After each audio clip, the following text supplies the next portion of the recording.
What ways does God intervene in our lives? We have to recognize it. One of the ways that I recognize it is, when it comes to being faithful with our tithes and offerings. When we're spiritual weak, we don't have the faith. I remember my personal experiences. I was working, didn't have a high-paying job. I didn't think I'd ever be able to buy a house because the way the markets go, especially here in Hawaii, many people today figure, well, they'll never be able to buy a house. I wasn't really paying an honest tithe or offerings.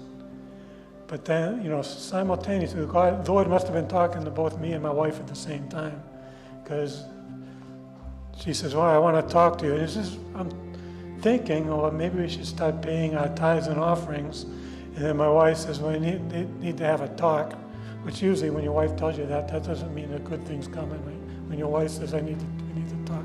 But she said, I think we should start returning an honest tithe and offering. And when we started doing that, then all these things, the Lord knows what we desire before we ask for it. And when we're obedient, He will fulfill us.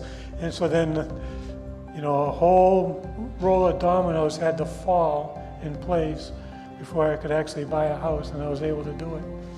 As long as you're faithful, the Lord knows the desire of our hearts.